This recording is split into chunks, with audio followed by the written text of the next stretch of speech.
Hello, APO viewers. Welcome to Productivity Talk organized by the APO Secretariat in Tokyo. My name is Santi, and I'm delighted to be moderating today's session. Today's session is special because we will discuss the relationship between productivity improvement and financial inclusion. Financial inclusion has been a key priority in developing countries, including APO member economies.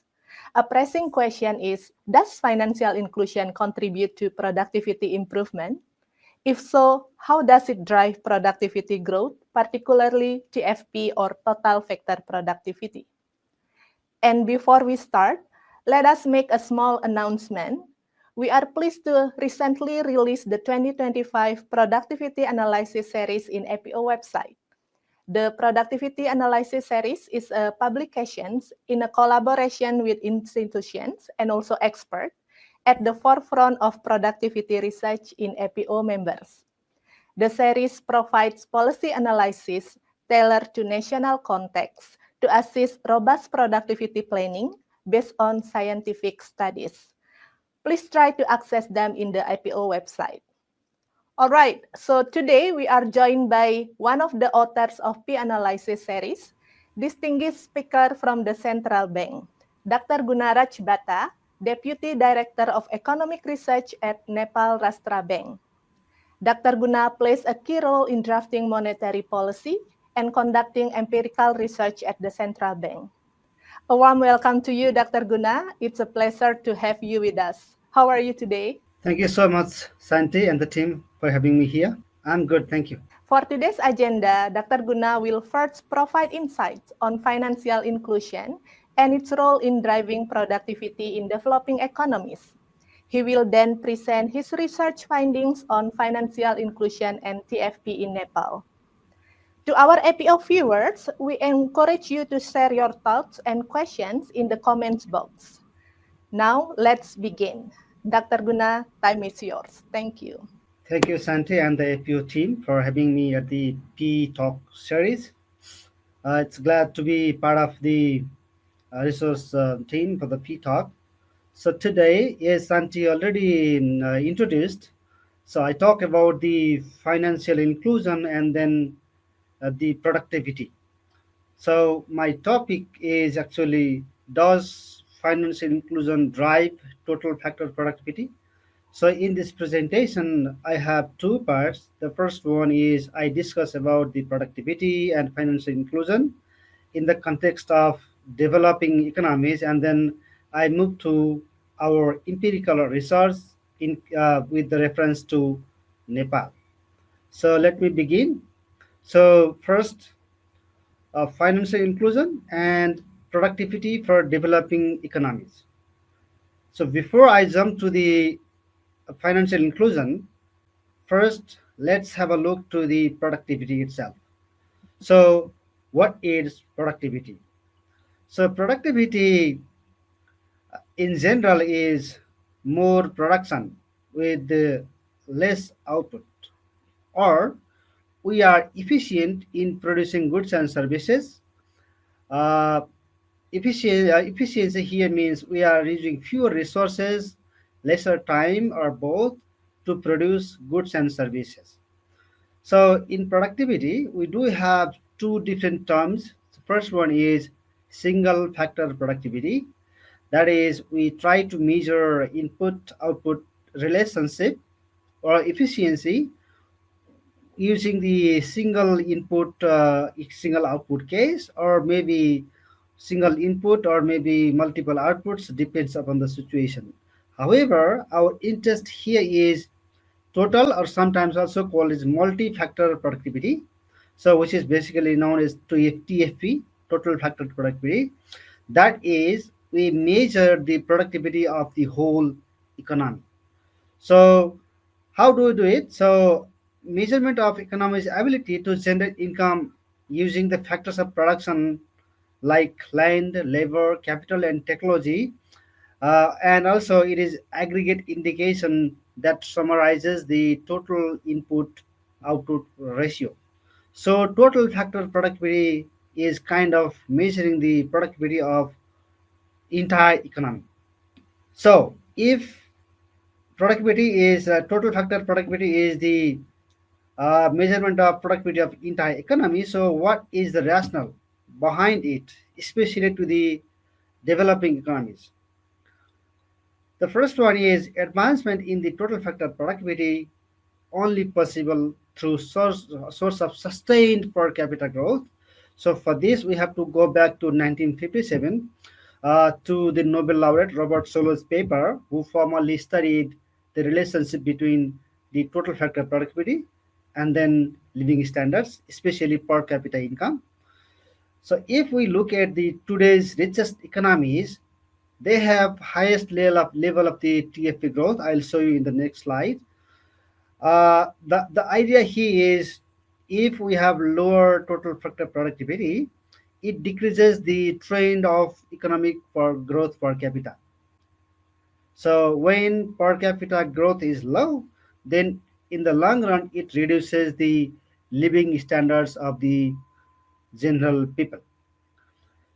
So for example, when we have more workforce, we need to produce more. If we are unable to do so, so what happens is we need to share the same resources with the additional people. So higher productivity growth means actually better utilization of resources. But if we are unable to do so, then we need to share the income with many people. Therefore, it is also argued that higher productivity means we are better in utilizing these resources. It not only the our land or labor or capital, but also natural resources, environmental production, and even climate. We have to look at those entire dimensions in the productivity. Therefore, productivity has much importance in the developing economies. So if we look at this slide, so it shows the level of TFE in selected economies in 2019, and it has compared with the USA's level. USA is assumed to be one, and then we compare with other economies. So I adapted this from Penn World Table. The table shows USA is third. So in the selected economies, USA is in third position. Macau, SOR, Norway, they are higher than the USA. And then if you look at the right hand side of the bar, so it goes down, down, down, and down, and then Venezuela is at the bottom. So basically, what it is showing is if we look at the countries closer to US, they are of course rich, um, uh, uh, not only in terms of per capita income but also the overall level of standard of living. So when the per capita growth is like lower, and then the living standard is also lower, we can clearly see from the bar. So the challenge here for the developing world is reducing the productivity gap with the richest economies. Uh, the summary of the slide shows. Now, let's move to the finance for growth. So, why we need the finance for higher growth, and what is the relationship of finance for the productivity?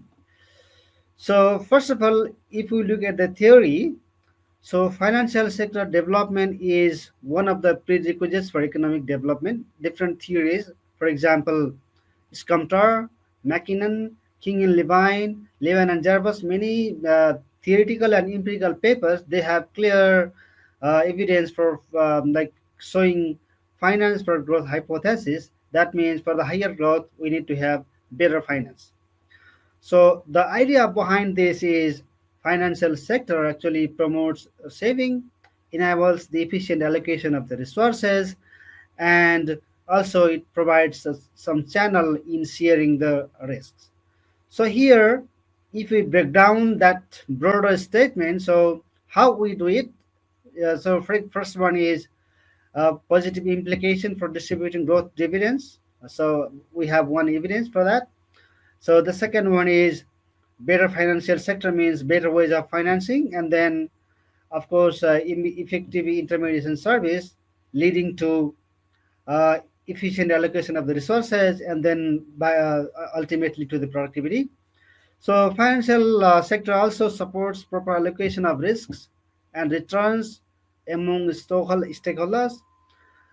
Uh, I'll show you in the next slide. So and then the other one is it also works as a lubricant for growth and employment, and also evidences. So it also enables external financing. If we look at those issues, developing economies mostly suffer. For example, for the higher growth and employment, and also the need of external financing like foreign direct investment. So, better financial sector means we do have not only efficient allocation of domestic financial resources, but also we are able to attract foreign financial resources. So, what shapes the productivity and what is the role of finance here? So generally, what we consider in theory is key sources of shaping productivity: labor, capital, and technology. Those are considered key source for the production, thereby productivity. However, the key determinants for those all, including labor, capital, and technology, there are other issues. I have pointed out here three. The first one is structural, economic and financial. Structural means in case of developing economies, for example, some of us are landlocked. For example, Nepal is landlocked. Economic means our status of economic institutions, progress over the time, and also level of growth and employment. Financial sectors, of course, we are discussing more here. The level of financial development, including financial inclusion. So financial system actually supports firms in capital accumulation and innovation. Uh, Additionally, they have the role of entire development of the business itself, from forming the business to the to the growth, as also as up to the maturity. So entire dimension of the business development process, we need to have finance as a backbone.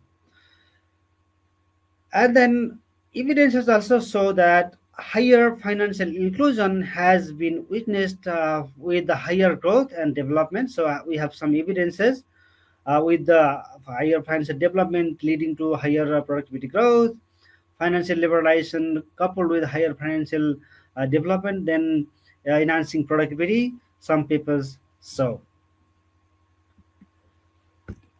So now I provide additional infra evidence of why financial inclusion is important for the development. So this slide shows that financial access with the different income group, and the data is percent of population is 15 plus, and the data is of 2021. I have four categories here in the slide. So first one is account, means access to bank accounts. The second one is access to lending. I mean, how many percentage of population borrowed from the financial institutions. Third one is borrowed but they are richest, and the fourth one is borrowed but they are poorest. So if we look at here, so the darkest one is high income, and then for middle income, and then third is the second one is middle upper middle income, third one is middle income, lower middle, and then low income. If we look at those five income category group, all of the categories are like account, borrowed family, borrowed family from richest, and those all three categories, high income has the highest percentage of like access to different banking services. If you look at the account as well as borrowed family, and also borrowed formally from the richest 60% of the population, all of them have highest share. Just in case of like a low income group and borrowed formally, it has little mix max, but we can clearly see some visible trend in high income, upper middle income, and lower middle income in all four categories. Just in case we have one diverging indication of borrowed formally, poorest 40%. So low income is similar with high income. So this slide summarizes that financial access is very high in high income countries. Now, let's go to the finance for growth hypothesis, or why we need to have finance for higher productivity. So we have a very good paper summarized by Hale. So the paper basically summarizes all the literatures. Paper itself is literature. So from that paper, we refer some key. I refer here some key common findings. The first one is finance a primary contributor for productivity growth, as I discussed earlier. And the most important one is why finance is primary contributor. So developing economies mostly suffer from some sort of financial frictions, and financial frictions do lose the productivity. That's why we need to have better financial development. So what are the financial frictions? So the first one is poor competition. So it is leading to higher cost of finance. The second one is low financing to innovation and technology. Of course, developing economies do have that constraint. Third one is limiting contract monitoring and enforcement due to some legal issues or institutional issues. And fourth one is constraints to collaterals. Of course, developing economies, especially some poor economies, they do have issue with the collateral. So they don't have good collateral for the business, or some of them may not have any collateral, and banks are reluctant to lend. The other one is lower incentives to borrow due to poor insolvency regimes, especially closing the business. The last one here is regulatory or supervisory issues, sometimes oversupply of loan, and also they do have moral hazard problem. And finally, the missing middle. So here, if we say moral hazard and missing middle, so what I refer to is moral hazard means uh, firms or individuals may borrow for like one, and then they may lend. They may use the fund to others, siphoning of funds or something. Or banks do not know what the firms going to do with the money borrowed. And the other one is missing middle means some firms, some individuals, they cannot have access to formal banks, or they are not able, like no, they are not likely to borrow from the small banking communities, financial entities like cooperatives or small entities which offer smaller amount of loan. So they are missing middle. They cannot go to the bottom, small scale size of like lenders, or for informal lenders, or they are not able to reach to the access to the formal finance. So these all like issues are financial frictions, and these financial frictions or differences, actually differences in these financial uh, uh, development actually clearly uh, uh, explains the difference in the productivity in developed and developing economies. That's why we need to have better financial development. So my last slide in the first part is how financial services uh, actually create a channel to growth. So if you look at the first one, I have said, we have continuing from the previous slide, there is a market friction. So market friction means there is a information cost and transaction cost for the businesses, and then there are financial institutions and market who are working to address those market frictions through deposit and lending, bond and stock, or other many financial services that actually leads to better financial functions, which is kind of better saving mobilization, resource allocation between borrowers and savers, risk management of the company itself, raising capital for the even for the newcomers, or as well as those who are already in the production. So banks enable to raise the capital, especially financial entities. Payment and settlement basically done by the financial institutions. That's why financial functions carry out uh, with those financial institutions and markets. And with these financial functions, then ultimately we get some channel to growth. For example, capital accumulation is there due to the better financial functions, and due to the better resources available, there can have technological innovation in the market. Ultimately, these all factors lead to economic growth, and we need to have better financial services to have higher growth, thereby productivity. All right, this is my first part. Now I move to the second part, our research uh, based on the case of Nepal. So the title is Financial Inclusion and Total Factor Productivity in Nepal. So it was done for the productivity analysis series of the APO. So myself and my colleague Sikha Fukher were involved to this research. Let me present the summary of the research. So first of all, what is the motivation for the research, and what is our key research question? So Nepal has made substantial progress in financial inclusion in the recent years. If you look at the data, so I have in the paper, so financial deepening indicators are well above the regions. So Nepal's, for example, uh, deposit to GDP, credit to GDP, yeah, ratios, or sort of like deepening indicators, well above in the South Asia as well as Asian region. uh, One of the reasons for that is NRB. Here is my office. Nepal Rastra Bank has emphasized the inclusive access and use of financial services. Um, uh, so there are sort of different policies. So I'm not explaining here. So inclusive finance and development agenda further mainstreamed after the state restructuring in 2015. So for instance, we have like, say restructured the state into 7 provinces, and then after 2015, our office Central Nepal Rastra Bank introduced mandatory requirement of access and use in different financial products. First of all, like and services across provinces. While financial agents are complying, so especially banks and financial institutions are complying, so uh, but our motivation was to contribute to productivity, thereby growth. But we don't know whether it justifies our policy intervention of financial inclusion for the productivity and growth.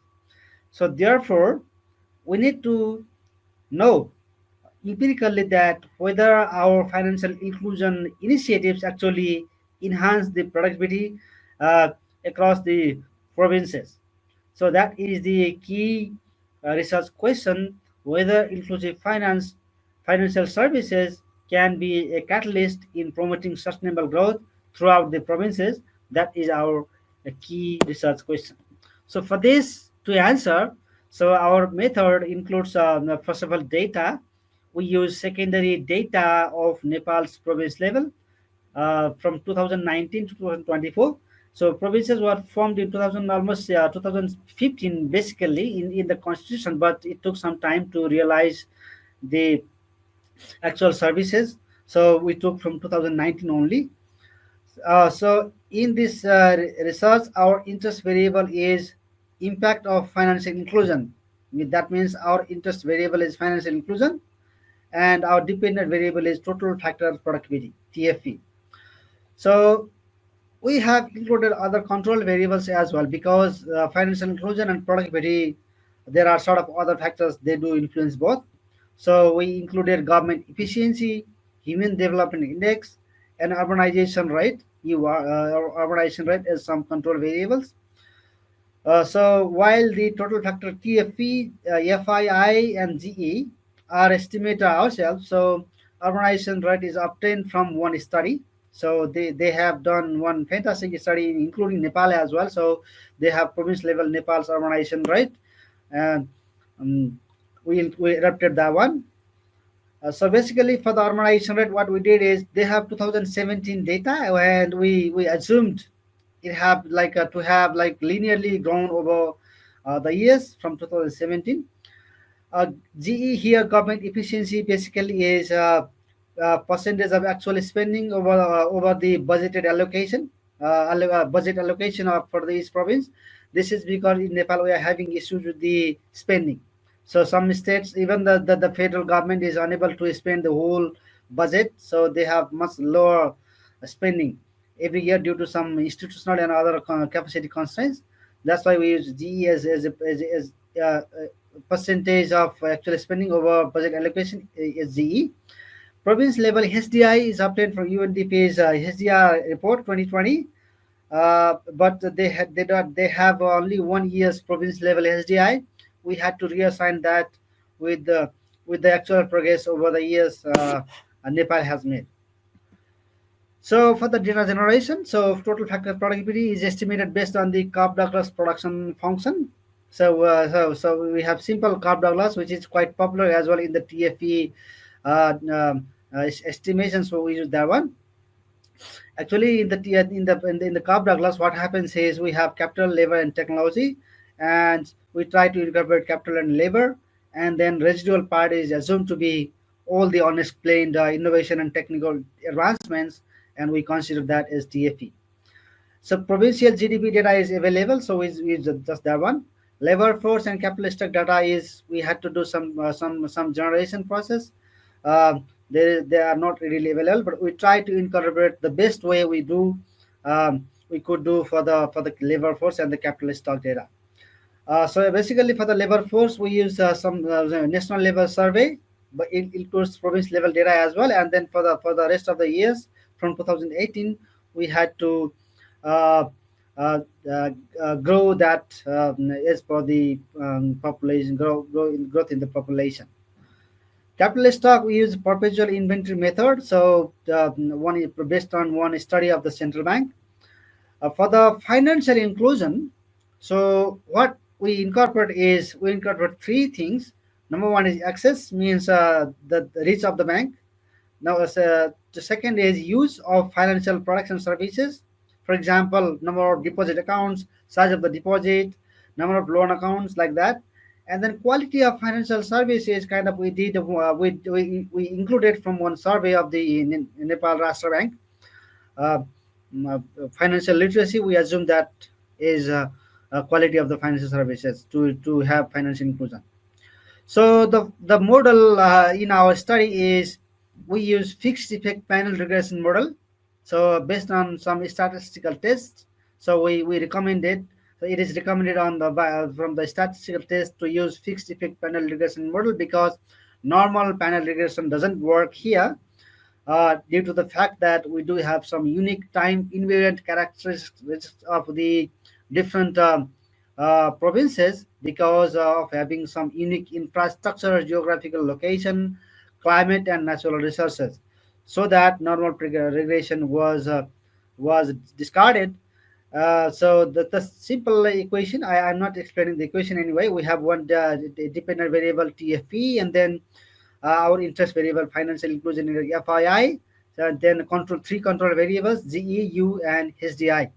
So and we expect all the right hand side coefficients to be positive. So the first result is financial inclusion index across provinces. So I try to summarize this because this is our like just a statistical estimation for the data. So what it shows is Bagmati, the third in our bar diagram. So Bagmati is having like much significant access to financial inclusion index. So all dimensions in access, use, and quality. So Bagmati here is the province which capital city is. So if you look at Kosi and then Madhesh, so up to Sudir Pasim, we across 7 provinces. So what we say is financial inclusion index is actually reflecting the current situation of the financial services across provinces because in Bagmati province, which is much like accessible to everything, having much more financial services, all sort of services. including the infrastructure of and all the capital, all the centralized activities happening in Bagmati province, followed by Gandaki. Gandaki is also much advanced compared to others, much advanced province. Uh, it also has the second largest city of Nepal, including tourism hub. So in summary, what I say is it is increasing each year in every province. Financial inclusion index the highest in Bagmati, followed by Gandaki, and lowest is Madhes. It clearly reflects the financial services we are having now. So the other one is total factor productivity across provinces in the level. So if we see here, I have drawn one horizontal line here. The horizontal line shows the average in each year from 2019 to 2024. If you look at the bar, so here as well, uh, Bagmati province, the Bagmati province is the most the most in terms of total factor productivity level. So if you look at here, Bagmati and followed by Gandaki. Those two are one, above one, and usually in TFP what happens is if it is above one, we consider efficient use of the resources.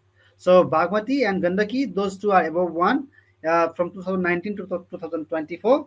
That's why we believe those are mostly productive. But if you look at other provinces, for example Madhes, which was having much lower financial inclusion index as well, it is very low in terms of productivity.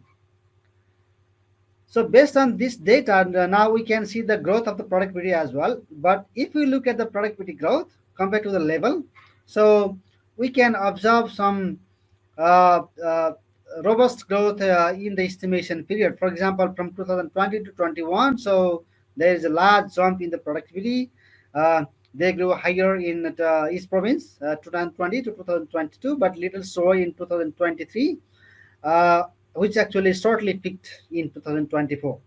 So it explains the story a little bit. For example, the slower growth in from 2022 to 2023 we can consider like due to the supply chain disruption, domestic macro context, COVID-19, and some sort of other issues. Higher growth in Gandaki province. If you see the green line, so it is mostly top of the growth. The reason might be we haven't looked at that, but might be due to the higher tourism services and better performance of the province itself. So the estimated coefficient of the model, our main model, shows that financial inclusion positively affects the total factor productivity. For example, 1% increase in financial inclusion index causes total factor productivity to increase by 0.67%. The second one is government efficiencies is equally important for higher productivity. That means it has 1% increase in government efficiency causes to increase 0.298% in the productivity. Third one is urbanization has the greatest impact to productivity. It is 6.6, means much higher. However, human development index is not significant. Based on this result, what are the discussions? Discussions to finding is I have four discussions to findings. The first one is increased access to financial services actually enables people and businesses to make more productive investment in Nepal's across all provinces. So our study highlights the potential for targeted policies to expand financial services because financial inclusion was one of the major driver for the productivity. So we need to target for the underserved areas to foster the productivity and ultimately economic growth. However, the precaution based on the previous evidences, not only this but also other evidences, is that just the financial inclusion in the number may not increase the total factor productivity, but also other several factors. For example, the effectiveness of financial institution itself, the stability of the financial system, and then regulatory environment should also be favorable. The idea is without supportive policies and and the requirement of robust financial infrastructure, we can reap the benefits from financial inclusion. Otherwise, it might be diluted, limited, or slow to materialize based on the literatures. The second discussion here is efficient and capable government plays vital role in fostering productivity, because effective governance not only provides better infrastructure but also it streamlines the businesses, regulations, public services, and also it enhances the law, upholds the rule of law, enforce contract, and many other bureaucratic obstacles that actually able to reduce the transaction cost, thereby the product be uh, higher productivity, thereby growth. Therefore, efficient government is the one of the fundamentals for the productivity. So it also supported by third discussion here, urbanization, right? If you look at the number, so 1% increase in financial urbanization, up to 6% increase in the productivity. That means, so what it he infra here is urbanization actually plays transformative role in enhancing the productivity, because urban areas often serve as hub for economic activity. It also fosters the innovation, access to larger pool of skilled labor, which collectively contribute to higher productivity levels. Uh, the fourth one here is higher level of human development. So it is means human development measured by health, education, and standard of living. So, but here in our case, it is not supporting to productivity gains. It should have supported. We are also sometimes surprised seeing the result, but we found some other literatures as well that such that human development is not supporting to productivity. So this could be the reason of although improvement in health, education, and all general well-being is crucial for social progress, they might not have immediate impact. Number one. Number two, in our case, structural factors might be in place so that educational outcome and labor market demands may not be matching. For example, we migrate many youths abroad, so they work with them. They immigrate abroad for work, so because of limited job opportunities here, and there might be lack of effective channels in utilizing skills as well, so that the impact of human development is not reflected to the productivity. That might be the cause. So policy implication here, very simple, three policy implication. First one is finance for growth hypothesis matters for Nepal, as I showed you. Therefore, Nepal central bank needs to support higher growth and sustainable economic development. So it is able to do so by having better inclusive financial policies. Second one is higher government spending enhances both governance as well as promotes urban infrastructure, so that it has two channels. Number one is government efficiency channel. The other one is urbanization channel for the productivity growth. And third one is, while human resources are vital to productivity growth, Nepal's health and education is not linked to the productivity yet. So we need to realign some policies um, and industries so that industrial demand and then skills properly match. The final one, the conclusion. So the does financial inclusion drive total factor productivity? Uh, uh, for the question to answer, in case of Nepal, yes, and we believe similar to other developing economies as well. Developing economies often suffer with higher financial frictions, and better financial inclusion addresses those market frictions, and it creates a smoother channel to growth. Likewise, a well-designed and inclusive financial system does support from firms in the capital accumulation and innovation. So it ultimately leading to be more productive. Therefore, due to those factors, financial inclusion should also be a key agenda for the productivity growth. Thank you. Thank you, Dr. Guna. That was a very informative and insightful presentations. You may take a little break while I'm summarizing your points. So if I can summarize your presentations into 3 points, the first one is financial inclusion plays a crucial role in economic development by expanding access to financial services. And also, the improved access to financial services can enhance investments in human capital and innovations, leading to increased productivity. And also, your research in Nepal suggests that financial inclusion positively influence total factor productivity, such as by facilitating capital allocation and also entrepreneurship. Thank you so much. So now, Dr. Guna, we can start the question and answer. So we have several questions to ask you. Maybe first, I would like to ask questions related to your research on the P-analysis research. So it's very interesting to see the model used in the research and also the estimated coefficients that you explained previously. And also interesting to find that the urbanization shows the highest impact on productivity. I think the UR you mentioned is around 6.689. So for that coefficients, are there any regional or contextual differences that the number does not reflect in the research? Uh, Actually, so we believe it has reflected, because if you look at the uh, productivity across the provinces and the level of urbanization. So if we refer our research, for example, the Madhya province and Karnali province, they are the one which are having least in terms of urbanization. So in terms of access to many resources, including infrastructure, they are in miserable condition. And then if you look at the productivity as well, their level of productivity is very low.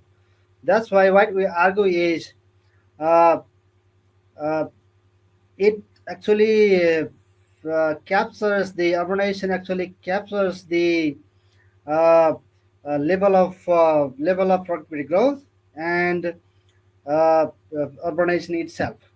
So, however, some one concern could be, if there are better urbanization, financial inclusion is also better.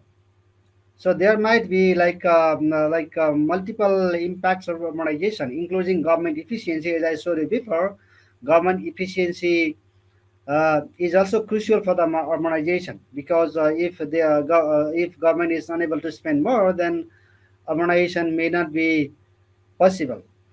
Uh, uh, but but as I said before, urbanization, even if there are some variations in the impact, but fundamentally there's a higher urbanization and higher productivity are closely linked. If you look at the province level urbanization and also province level financial inclusion, and its overall impact to uh, productivity. All right, thank you. And also, one of the finding mentioned that there is not a high relation with the human capital or human development index, and one of the key takeaways may be the education and health policies need to be reoriented to be more skill based and industry linked. So now we would like to know, Dr. Guna, is there any mechanism where financial institutions can leverage maybe like big data and analytics to identify which region or which sector with high skill mismatch, and from that you can help to design tailored financial products that address these gaps? Yes, so actually, there are a lot of discussions nowadays in Nepal's different forums. So the problem is, uh, in our case, in Nepal's case, many like low skill people migrate abroad for work, and skilled labor uh, uh, uh, we are actually using from other countries, for example, from India, from even some from China or some developed countries, for the highly skilled and skilled labor in terms of like some sort of technical jobs. So for some technical fields, maybe our universities or maybe our technical vocational educational providers, they are being unable to have either right academic content or the training, or they might be not having proper highly productive in terms of industrial demand. So there's a kind of there's kind of mismatch between the industry and then the human resource, the available human resource. So yeah, from the banking side, we have a limited research on that, whether banks can finance to some industries or some universities to have quality manpower. But what I believe is we need to realign, we need to reassess our educational policy, especially the vocational education policy, or maybe highly skilled trainings with the with the industrial, like some industrialists, to match the skill and the industry demand. Uh, uh, so we need to have maybe some sort of different research. I don't know at this point. We don't have, as you said, for the big data, so we don't have any big data, so some sort of like skill gap or something. If we have it, of course, it is better to have some research, but we don't have it. So we may need to have different policy discussion or maybe different research to identify the gap between industry and the education providers. Thank you. Now let's talk more in the regional level or global level, Dr. Guna. So as you already aware, productivity is a multidimensional and multi-sectoral concept.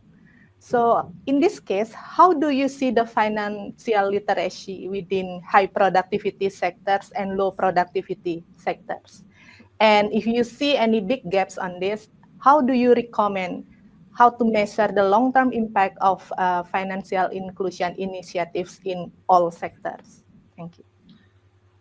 Thank you for this last question. Actually, so we can clearly see some kind of reflection. So financial literacy and the total factor productivity in the province level. So as I initially indicated, that in our financial inclusion index, financial literacy, we consider it as a quality of the financial services.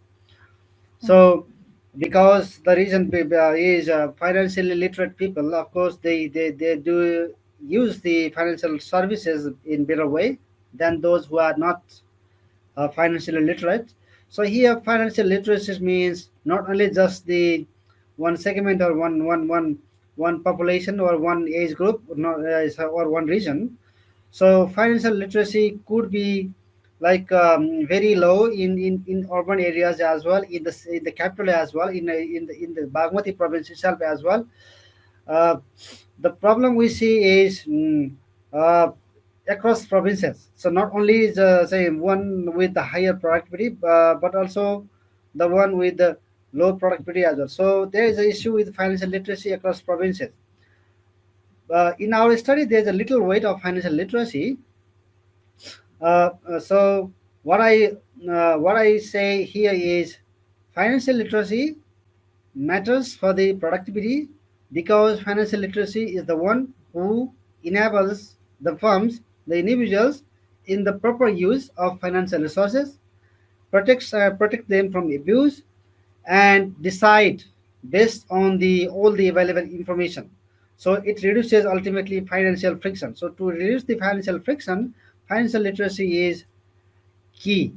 So if we look at our study, for financial inclusion and then productivity, it also clearly shows that productivity is a little higher, where with the provinces that has like higher financial literacy, uh, and the vice versa.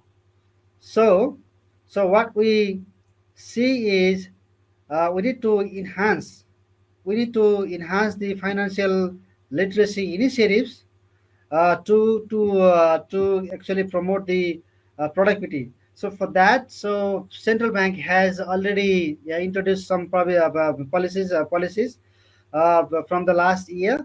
to mobilize kind of all the financial institutions, yeah, and the government towards the um, financial literacy agenda. So once that agenda uh, uh, realizes in the actual practice, then of course it supports the productivity as well. In terms of sectors, we haven't gone through the different sectors of the productivity and the different sectors of the finance. But in our case, so what we can say by experience is financial literacy in terms of use of financial market and financial institutions. For example, whether we borrow from the market or we raise capital from the capital market, there's a big question. And the other one is in Nepal's case, firms even fear of borrowing from the bank due to the prestige, or maybe due to the fear of having their property there are the different issues of proper after the failure of the business. Many entrepreneurs they became bankrupt or blacklisted, so they have some sort of fear. That's why we need to have proper literacy to balance which product to choose, which market to go, and how we balance the capital structure as well. Right. Great. I really agree that financial friction is still one of the most challenging thing that we need to address to improve the productivity in all sectors. Now, Dr. Guna, taking example of Nepal, we see that many financially included individuals still operate in the informal sector, where enhancing productivity can be challenging due to lack of scale and also low technology adoption and also weak market linkage. So, how do you think the financial institutions can support the transition of this informal sector toward greater formalization? Thank you for the nice and immersing question for the central bankers. The first and foremost, I believe, is the access to finance itself. So, if there is no bank or no formal banking institution in the remote area or even the city, then of course people try to reach to the informal lenders who are at the doorstep. The first one is access is most important, and then second one is of course use of the different financial products. So sometimes access itself may not be sufficient to make the use of the financial products, so banks should also Mhm. focus on The their move. marketing their products. Why why their product is productive for them, for the firms and individuals than those from the informal sectors. It comes with the uh, literacy as well. So if we have access to finance, then those institutions should be also equally emphasized for the better literacy promotion. If we have better literacy to those who actually are like habitual with the informal financing, we need to convince them, we need to aware them the disadvantages, the issues with the informal financing. The third one is the access itself, access not only the institution but also products. So what happens in our case is there are different loan products, but entrepreneurs, a bit different entrepreneurs, especially at the small and cottage industries, or maybe some startups, they are unable to get the access to loan. Yeah, some might have financial issue with the collateral, some documentation issues. So formal institutions, of course, they do have much more processes. So we need to have simplified process and simplified product as well, suitable to those, to make them able bankable. Great, thank you very much, Dr. Guna. That's the end of the Q&A sessions. And APO viewers, we thank Dr. Guna for sharing his insights on the topic of financial inclusion and productivity. Today's discussion highlights that improving productivity is a collective effort, extending beyond the firm level to include the monetary sectors as well. which play a key role in driving overall economic growth. Dr. Guna, any final remarks to share with APO viewers? Uh, Thank you, Santi, for this opportunity. So first of all, so regarding my research, so I want to still emphasize the need of like financial inclusion for the total factor productivity growth of the economy. So our research actually this is the first one in this type of study with the province level data. So it has raised the awareness not only us but also the different governments, different provincial governments, the role of financial inclusion for the productivity, their higher growth and development. So the second one is I want to thank the APO entire APO team, including yourself for the like support during the study, from the proposal to the final publication of the research, and also I'm highly grateful with the APO team for the PTAC, the opportunity with the PTAC to allowing me to share my few remarks. Thank you so much. It is our pleasure, Dr. Guna. Thank you very much. For APO viewers, if you have any questions or would like to share your experience and insights about financial inclusion, please leave your comments in the comments box below. We would be happy to learn from you as well. Please stay productive and goodbye for now.